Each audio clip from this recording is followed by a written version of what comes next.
Hola to all you lovers out there. I'm Juan. And I'm Gee. And this is Ask Juan and Gee here on Love Works. Yes, and what we want to know before we even start this video, have you logged on to escapepr.com yet? Are you going to meet us Are you going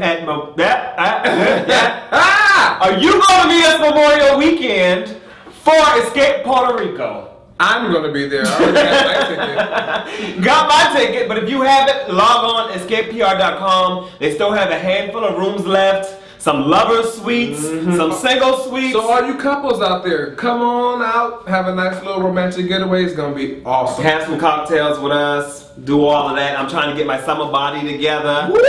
Hopefully it'll look... I'll be a lot more slim than this. But yeah, let's get into this question. Oh, yeah, Thank you. Good. Thank you for trying. Hey, Juan and Gee. Hola. I have recently just dissolved and gotten out of a relationship of 5 years. Who dissolves the relationship? And the breakup was mostly over financial, career, and lifestyle differences. I am 23 years old, working in the healthcare field, making a decent amount of money, and continuously working and educating myself to expand my career. I want to purchase a home, explore the world more, and experience life, whereas my ex is 27 years old and is fine with working part-time and doesn't have the same desires as me to create a stable environment. Now that I am single, I pretty much have tried to date around, but run into the same lack of ambitions and lack of goals in other men as well. Within this black gay community, it seems as though a lot of people stop generalizing. That's number one. I can't even go any further. Stop generalizing everybody in the black gay community.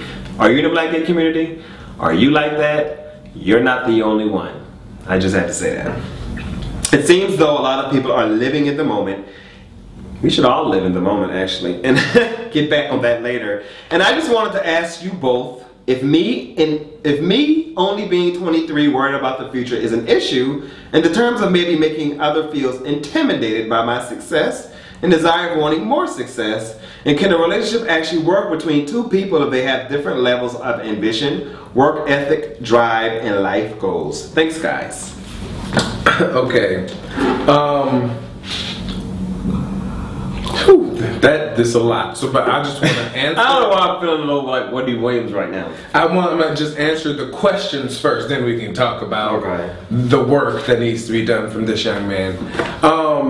So he said, can a relationship work with two people who have different work ethics? Absolutely. You just have to accept your partner for who they are, and if you truly accept them, y'all will get along just fine because y'all know who each other are. You may be overly ambitious, he may be fine working part-time. If you're okay with that, it'll work. Can it work for you? No, because you're not okay with that. Right. It can work. Yeah, it can work.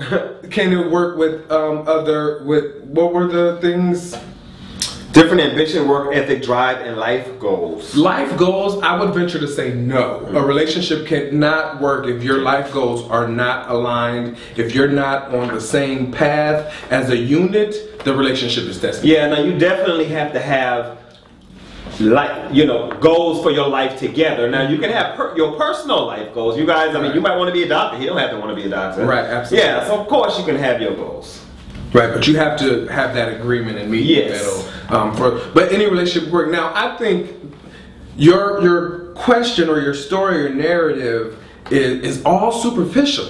You know, that's the first thing that jumped out to me. It's like your priority is that of a superficial quality. So I would venture to say that that's why you have these relationships, and all of your relationships are going to continue to be this way, failed, and this mismatch of energy until you begin to change your mode of thinking.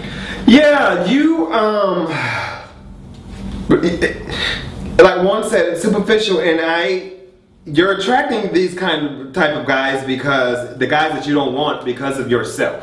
It's definitely you're attracting these guys, and I'm going to venture to say, just from this letter, you know, I can tell you're very successful. You graduated from college, you have a great job, probably a nice car, you know, all of those nice things. And I bet that's the topic of your conversation a lot. I bet that is one of the first things that, you know, people find out about you. And I don't think that's very uncommon at 23. Because that is, I mean, by all means, at age 23, you have definitely accomplished a lot, and maybe possibly a lot more than other 23-year-olds. And I think when you're in that headspace as a 23-year-old, it's very easy for that ego. Your ego attaches the success to all those different things. Because hey, you're supposed to graduate high school, you're supposed to graduate college, then you get your job, and you accomplished all these things. I'm on my shit, and I'm on my shit, exactly. Yeah. And so it's very easy. Now I want a house, I want this. Now it's more accomplishments. When you start getting close to 30, those things start to shift a little bit, and you know, all of the successes and all of, you know, those things in your 20s, you figure out it still ain't enough. I think that you should probably look for successes and look for accomplishments and look for you know, accolades and those things mentally, emotionally,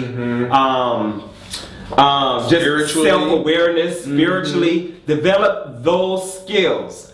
Develop those skills, nurture those skills within yourself. You're doing a great job nurturing the outside of yourself in your outside life. Nurture on the inside, and you will start to attract the guys that you want, and maybe you won't be so judgmental. That's what I was just about to say. It's like you're coming from a judgmental space, so no one's going to measure up. Yeah. Because you're, number one, you're comparing them to you, and no one will ever be you. Okay. But you know, I mean, at 23, to be quite honest, I will venture to say, like, finding a man and making a relationship work is probably the last of your worries right now. Right now should be about self-exploration, finding the things that bring joy into your life, finding the things that make you happy, you know, exploring the world. You say you want to travel, go do all of that stuff.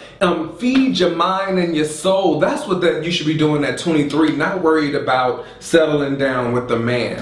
Yeah. You know, and while we all want companionship, you can't deny that. But if I guarantee you, if shift your priorities into making you happy and feeding your soul, that right man, that right person is going to come along. Yeah, and you just saying that about, you know, being age 23 and looking for a relationship. We all want love. It's human nature. So, you know, I totally get it.